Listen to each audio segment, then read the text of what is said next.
The Department of Public Health and Human Services is pleased to bring you Aging Horizons. Medicare, Medicaid, Social Security, fraud, legal issues, veterans benefits, and caregiving. Aging Horizons is a program dedicated to inform and prepare Montanans on these timely issues, making a difference to you and your loved ones. Here now is today's program host. Hi folks, today on Aging Horizons we're going to be talking about the census. Very exciting events coming down the pike with that census. Remember, it's the once in a decade when we all get counted and we all get to make our voices heard. It's very important that you know what's going to happen with the census so that you can participate fully and know that it's safe. We have a great guest to tell you all about it, so stay with us. If you give or receive care, you already know that it can cause stress on caregiver and receiver alike. The good news is, if you have limited resources, help is available. The Montana Lifespan Respite Program may be able to help you pay for care while you take a break. Even better news is how easy it is to apply. You can get an application online or have one sent to you. We'll get back to you within 5 working days. Respite for caregivers. It's okay to need it. It's okay to want it. It's okay to get it. Out here, we love our animals, from the wildlife to the livestock. Inside, it's the same. They're just like family. We keep them happy and healthy, most of the time. Secondhand smoke puts pets at risk for cancer, feline lymphoma, vomiting, increases the risk of tumors and lung cancer, even causes eye and skin disease. Secondhand smoke puts your pet's life at risk. Seems like the power bills just get higher and higher every year. I'm on a fixed income and it just doesn't keep up. I hate to do it, but sometimes I have to choose between my meds and staying warm. No one should ever have to choose between staying well and staying warm. If you need help paying your heating bills, call us today to find out if you qualify. Help is available for both homeowners and renters. The cold gets into your bones and you can't get it out. Elder abuse is a growing problem, and it's happening right here in our Montana communities. At least 1 in 10 older adults are victims of physical or emotional abuse, financial exploitation, or neglect. To get help or report elder abuse, call your local area agency on aging or Adult Protective Services at 1-844-277-9300. Hi folks, and welcome to Aging Horizons, brought to you by the Department of Public Health and Human Services. I'm your host, Kimmy Everman, and we're going to be talking about the census today. You know, it's very exciting. Once every 10 years, our country does a census where we look at where people are and how many we have, and it's very important that you take part and make your voice heard. Today with us is Josh Manning, and Josh, you're a media specialist. We've talked with you before about the census. Mm-hmm. Very exciting, very big event. Why is the accurate count so important? Oh, geez. Oh, there's a million. There's a million. This is the football field answer. First of all, thanks for having me back on again. Sure. This is such a great program. Why is the census important? We have a little 3-word phrase for it: money and power, right? And so that's really what it all boils down to. Mm-hmm. And so the census is used to enumerate everyone living in the United States. Imagine that in 2020, counting everyone living in the United States. And that's why this is so exciting for us in the census, especially, is because it's a huge problem. How do you count people who are homeless? How do you count people who live 50 miles from anybody else? How do you count people in remote Alaska, where the count just started? Right. So it's a huge problem. But all of those numbers are what determines how Montana and other states get congressional apportionment, how we're going to get a congressman or congresswoman in a state, and it also determines funding for the next 10 years. And so this is a snapshot in 2020, but that snapshot lasts until 2030. Mm-hmm. So if you don't get it right now, you're going to be behind the curve for those next 10 years. So it's super important that everyone get represented. Yeah, and I guess I didn't really realize how important the count was in terms of us getting another representative here in Montana. Yeah. I didn't realize that was even on the books. Yeah, and so Montana lost a representative 20, 30 years ago because of an undercount, or just because Montana lost population, to be honest. And then it hasn't been able to gain one since then. So Montana stands in a very distinct position on the history of the census of being the only state that could ever lose a representative and then gain a representative in a later count. And so I've been a lifelong Montanan. I've watched changes in Missoula and Bozeman and Billings and all across the state. And so there's no question that Montana has over 1 million people. There's no question. And so that's the benchmark. And so Montana will take that into, if we get an accurate count, Montana will then compete with other states. North Dakota is also competing for a second seat. Colorado wants additional seats. Texas wants additional seats. And so just because we have 1 million people and just because we get an accurate count doesn't mean Montana gets it doesn't necessarily mean Montana gets another seat. So the better the count, the better. The better the count, the more accurate the count, and the larger the number that we can get here in Montana. Not saying that we're going to stack the books and count my dog or my doors. No, but accuracy. Exactly. And so there's no question in my mind that Montana has enough people to do that, but we're also competing. And so we have to turn out. Montana has to turn out if we're serious about this. Right. And I think, if nothing else, to make your voice heard, or to make yourself make them aware that you are a person in this state. Correct. I think it's so important to everyone.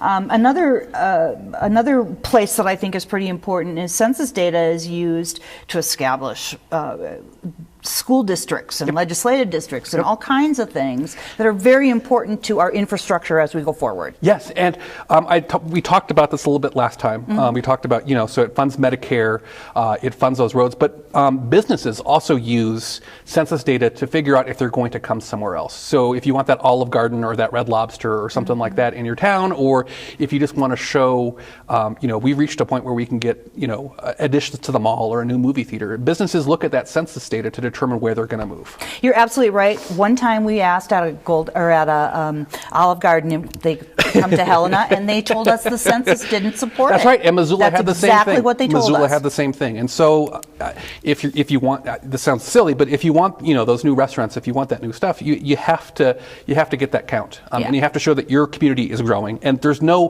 question in my mind that Bozeman, Helena, Great Falls, Kalispell, Whitefish, all these communities are growing. Yes, so we have to show that because Montana is booming right now. Yeah, absolutely. Now, one of the things that I looked at when I was researching was the 10 minutes for 10 years. Yes. I really like it. I do too. Explain what that's about. So our regional director, Kathy Lacey, who is wonderful, she came up with that, I think, at an event in North Dakota. And so the basics to it is there are 9 questions that take about 10 minutes. It's going to take less, to be honest. It's going to take me 2 minutes to do my census form. But for most people, it will take about 10 minutes. And so that 10 minutes determines what happens for the next 10 years. And so that's like money and power. That's the other construct we're trying to make, is that 10 minutes of your time, I mean, that's nothing. That's before a commercial break on a show. And then you're going to determine how your neighbors, how the elders, how your kids are going to get funding for the next 10 years and how your community is going to succeed. It's a no-brainer. Yeah, I guess my bar is getting coffee. I'll sit for 10 minutes and get coffee in the line there. But this is every bit as important as a cup of coffee. Much more important than a cup of coffee. And just to sort of start talking about some of the timelines, it's mid-March that we're going to start seeing. Yes. The census information. How's it going to come? How is it going to come? Oh, geez. So. It's going to come in the mail. Well, everyone's going to get a mailing notification. So you should get a note card in the mail or a letter in the mail that invites you to participate in the census. So about 90% of the state's going to get it that way. People who live in more rural places aren't going to get that immediately. They'll get something either dropped on their door in April or they're going to get that invite. And so everyone has the option of taking it online. First time ever online. It's online right now. Awesome. Yeah. So you can go in and take your census online. Or you can still do the paper form, or you can call up on the phone. I'm so glad you're here, Josh, because I think this is so important, and we really want people to have good information. 10 minutes. 10 minutes. 10 minutes is all it takes, or less, and it's so important for our infrastructure going forward and making sure that all of our folks are counted. Yes. Awesome, awesome, awesome. Folks, we have a whole lot more to talk about. We're going to tell you what to expect when that census information arrives and how things are going. So don't go anywhere. Stay with us. We want you to have good information.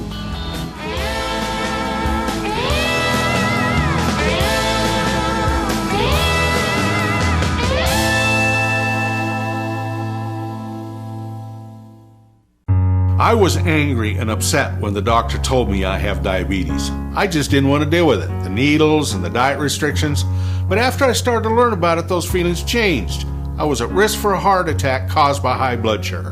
That got my attention.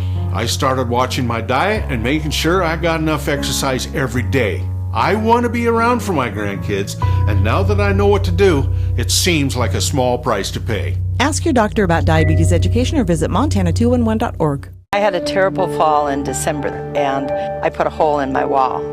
I hit it with my head, and it really, really scared me. The Stepping On program gave me confidence. We had a physical therapist come. He gave me specific exercises to strengthen my legs. I think that a lot of people in Montana need to take this program. We all think that we get to a certain age, you hit 60, and we expect to fall. You don't have to. When I stopped showing up, Jim showed up at my door. He took me to the hospital in town to get me help. That's the day Jim saved my life. Everyone has a role to play in preventing suicide. Know the signs and don't be afraid to speak up. If someone you know is in crisis or emotional distress, the only wrong thing to say is nothing at all. Call 800-273-TALK or text MT to 741-741. When I first got here, I was struggling. No money, sleeping on the living room floor of a friend's apartment. Diana Johnson, Energy Share Coordinator. I know what it's like to need a hand. Now that I work with Energy Share, I help people pay their winter heating bills. I don't care if you're a veteran, a senior citizen, have a family, or are single. Energy Share is here to help. If you need help paying your power bills, call or visit Energy Share, helping Montana families get through the winter since 1984. Hi folks, welcome back to Aging Horizons. We're here talking about the 2020 census today with Josh Manning. Josh, so glad to have you. Thank you so much for having me. So let's talk specifically about, there's 3 options of how you can finish your census information. Mm-hmm. Tell us about that. And we'll start with the online option, which first ever. First ever. Yep.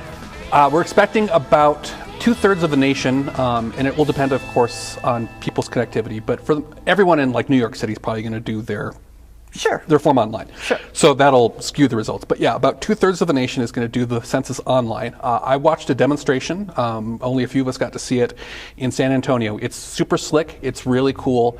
Unlike the paper form, you can put 100 people in your house. If you have 100 people living in your house, on a paper form, you can only do up to 10. Mm-hmm. There will be many different language options, and it's just easier. And everyone's used to typing stuff in, and it's just easier than having to handwrite everything down. Right. And so that online form, it's the first time we're doing it. Cybersecurity is a huge concern for the census, just because of what's going on in the world right now. Mm-hmm. And so there are concerns, one, about people hacking in, obviously, and taking people's personal data, which we take very seriously. Our regional director calls this the Roach Motel. And so what happens is all the information goes into the census pipeline, and that's where it stays. It doesn't go anywhere else. And so we hold that the census is the gold standard for data in the United States of America, and we take that very seriously because we're asking people to give us personal information about very themselves. Very sensitive information. And for people who are living in a house that has 5 people and you're only supposed to have 2, and maybe the kid from someone else's family is sleeping on the couch, all those people need to be counted. Mm-hmm. And we're not here as a law enforcement agency to say, oh, well, you have 5 people in a house that's only supposed to have 2. We're just here to say, okay, there's 5 people living there. You need the infrastructure to support that family into the future. And so that's what we're asking people to do. And so that cybersecurity is a concern. But the other concern is that it's America, right? And so there's going to be some 12-year-old kid who's going to say, hey, I'm going to create Bobville, Montana, right? And so he creates this fake town in the middle of nowhere that doesn't really exist. And so I can't get into the details, but there are people in the census who are going to make sure that doesn't happen. Security people. Yeah, very smart folks, very smart data folks. Yeah. Okay, so that's online. What about if you want to do it on the telephone? Because the fact of the matter is, not everybody does the typing. That's correct. And so if you want to call on the phone, it's very simple. There's just a number you call. I don't think the number's been put out yet, but it should be out soon. And so anytime March, April into July, we want people to do this as early as possible. The more self-responses we get up front, the less work we have to do on the backside. And so if everyone would do their census form from March 12th to April 1st, which is official census day, we're done. Yeah. So that'd be great. But yeah, and so by phone, you're talking to a live person, and that person is going to ask you those census questions. Those 9 questions. Correct. And so online, you're private, right? And so you're not talking to someone, and you're just putting stuff in. If you're doing it by phone, you're going to be talking to somebody. And that might make people nervous, but again, it's just someone trying to gather information. Yeah, and I think it's very important to highlight what you said. You are not law enforcement looking for people that shouldn't be living here, there, and everywhere. You're just counting. That's right. And people, so census employees are sworn for life to never give out that personal information. So when we do we'll be doing what are called mobile questionnaire assistance centers. And so we'll be working in the field to places where responses are a little bit lower. And I'll be out there collecting information from people. I could be. And so I take that very seriously. And we all take that very seriously. Yeah, I think it's just very crucial that our audience understand that it is taken seriously and the confidentiality, because it's huge. There's so many things that we can't keep to ourselves anymore that you don't want just out there. So the census data from 2020 will be released in 2092. So every 72 years is when census data gets released, because everyone has figured since that time has passed, everyone's gone. That would have been. It's not a big deal anymore, and so we hold on to that data for 72 years. This is not just some. It's just you're not giving information to Facebook here. You're giving it to people who take it very seriously. Yes, exactly. And then finally, by mail. Yes. So you can fill something out and send it back. Some people love to do the paper form, because that's what, some people love to do a paper vote, right? And so if you want that option, it's always there. The questionnaire kind of limits what you can do, because we're doing basically a 5-page questionnaire for what might be a 100-page questionnaire for some people. So if you have those weird living situations where you have a bunch of people living in your house, or you just want to put in your tribe, or you want to put in some sort of different demographic information, online is going to be be your better option. Oh, okay. Or you do the paper questionnaire, and then you're just going to get called by somebody who's going to have some additional questions for you. Now, this is sort of backing up, but so people are going to receive a postcard with a unique ID? Is that right?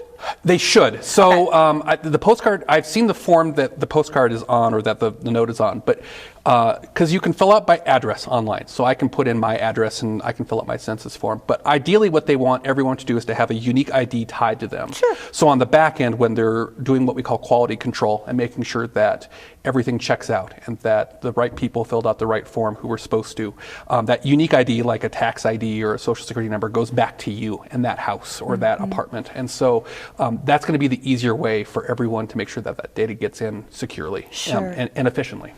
And, 3 very good ways to do whatever you're going to do with your census information. So you're not just forced to do online or phone or mail. You can choose what you want to do. In the comfort of your home. Yeah, exactly. Or you set up the coffee. If you want to go to the local coffee house and hook onto the wireless and fill out your form there, you're more than welcome to. This just sounds great. And I, as I said earlier, I'm excited. This is a great project, and I'm so excited that it's going on. I did some research, and I found that the first census in this country was in 1790. 1790. And there was 4 million people, and now we're looking at, what, 60 million? It's unbelievable, isn't it? It's the story of America. Yeah, it's just so cool. It's so great. And do we still have time? Okay. But you know what? We will in a minute. I'll tell you a funny story when we come back. Okay, we'll come right back. Folks, we have a lot more to tell you. We have a funny story coming up, so stay with us. We really want you to learn all about this.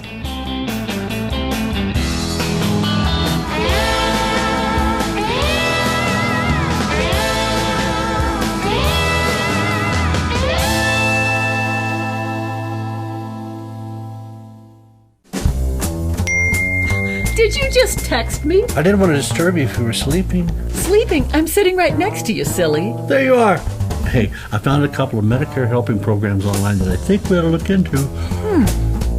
It says if we qualify, we can get help paying for our prescription drugs. Oh, and there's a program that can help pay our Part B premium. To learn more about extra help and Medicare savings programs, call your local SHIP counselor today. Maybe I better text him. Questions about Medicare and other types of insurance? Contact the State Health Insurance Assistance Program office to get answers to questions like, what is the difference between Medicare and Medicaid? And how do you decide if you need Medicare supplemental insurance? This insurance counseling program is not a sales program. It is available to provide answers to your insurance questions. For more information, call the State Health Insurance Assistance Program office at 1-800-332-2272. This is Bill. He just received his new Medicare card and is following some simple rules to protect himself from fraud. He knows to never give out his Medicare, Social Security, or bank number over the phone.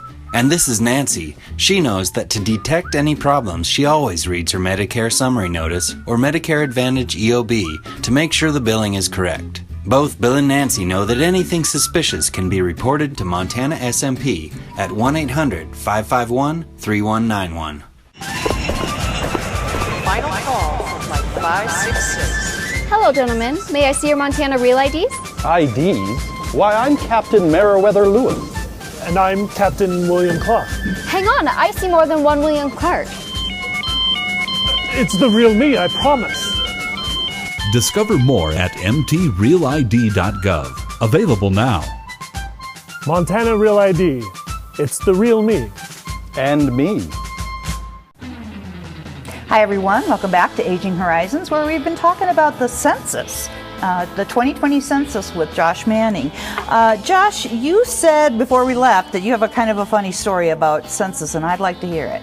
Well, I think it'd be interesting to think about how the census was conducted in 1790 versus 2020. And so in 1790 and a few decades beyond, they had U.S. Marshals go door to door. So think about somebody, armed with a weapon and a hat and a badge shows up and says, "We need your census information." Imagine how that would go over now in Montana, right? Or anywhere in Missoula, in Lincoln, any number of places. And so that's how far we've come since then. And so in the middle of that, they created something called a tabulating machine, and that later became IBM and the supercomputers that we have today. Okay. So the census has been an innovating center for data and for how we compute things and for how we safely ask people for information and make them comfortable in doing it. Right. And I guess I'm really glad to know federal marshals aren't going to come anymore. They will not be coming to your door. Yeah, that would really make folks feel a little uneasy, I think. But it highlights how very, very important this is, right? Even way back then, it was so important to get people counted. Article 1, Section 2 of the U.S. Constitution. It is up there at the very top of what our constitutional civic duty is. And the Founding Fathers said we have to enumerate everyone living in the United States in order to figure out that money and that power, because that money and that power is how this country evolves over time. Right. Now, one thing I wanted to ask, what if the person doesn't send their count back or doesn't go online? Are you following up with people? Talk about that a little bit, Josh. Yeah, so that's what we just hired for, is for what we call, I'm going to use a technical census term, even though I usually don't, non-response follow-up, NARFU is what we call it. So you can be technical and think that you're in the census by calling it that, but that's what we call the door knockers, and those are the people who go door to door. And so what we're trying to do is hire in communities so that people who live in the tribal nation in Blackfoot or on the Crow are getting counted by people who live on Crow Reservation. People in Billings are getting counted by people in Billings, not folks who are busing in from D.C. to complete the count. And so ideally we wanted to hire that, and so that you have trusted voices, not U.S. Marshals, right? Your neighbors, your friends showing up at your door and saying, "Hey, dude, just give me your information here." And so that's what we're trying to hire for. So what if someone's interested in that? What would they do? Do they? The job should still be open. They can still apply. And so if you go to 2020census.gov jobs, all that information will be there, and then we will definitely put people to work. Great.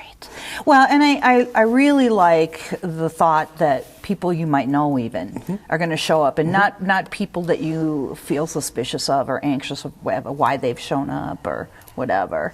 And the secret weapon, the secret weapon of the census is what we call the partnership program.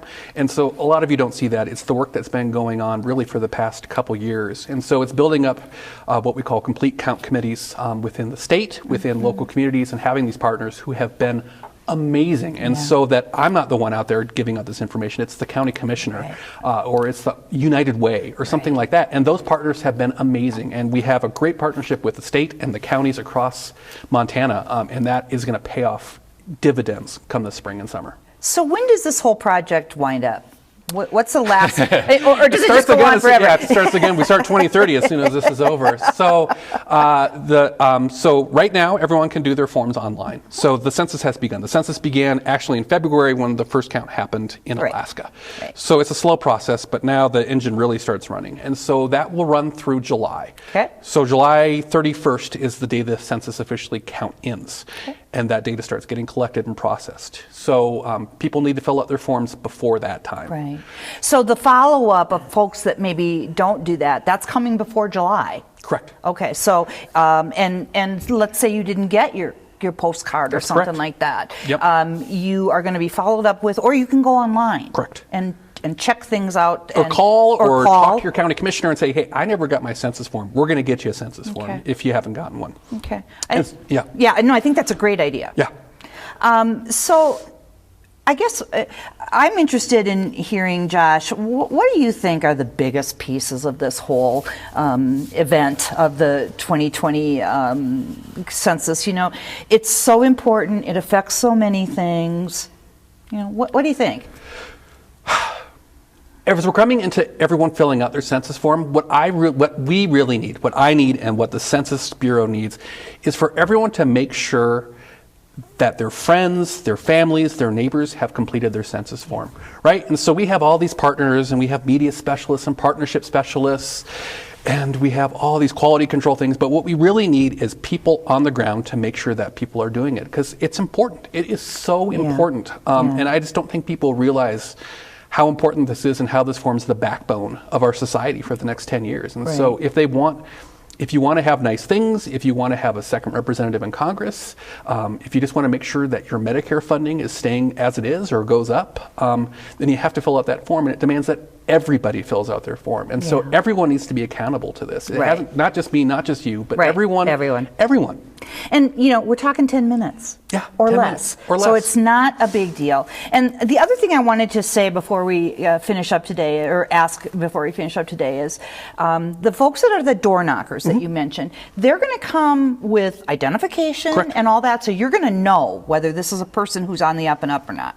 So let me generally, yes, and so you'll be able to, you can check online and see if they're a census employee. They should have a badge. They should have all these things. If someone asks you for your social security number, bank account information, or for money, that's not census. So just know that. So if it seems like a scam, even if it seems like a census worker is scamming you and they're not, send them away because they can always come back. So if you're uncomfortable about it or if it seems suspicious, don't do anything. Wow, that's really good to know, Josh. I think that is a fail-safe for people. That's a safety net that helped, because I just know I've heard from a few folks that are concerned that people will show up and try to take advantage of them. They're going to. It's just the dynamics of how this is going to go. This is the biggest operation going on in America, and so people are going to try and take advantage of people, and it's horrible. And so if you're suspicious, I'm not going to be insulted. Step up. And then just make sure that it's checked out. Josh, thank you so much. I'm so excited. I can't wait to fill out my questionnaire. Thanks for being with us today on Aging Horizons.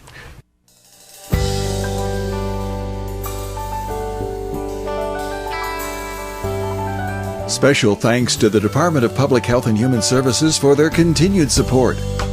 Hosts on Aging Horizons are program specialists at the Montana Office on Aging. Production facilities provided by Video Express Productions. For more information about Aging Horizons, call the Department of Public Health and Human Services toll-free at 800-332-2272.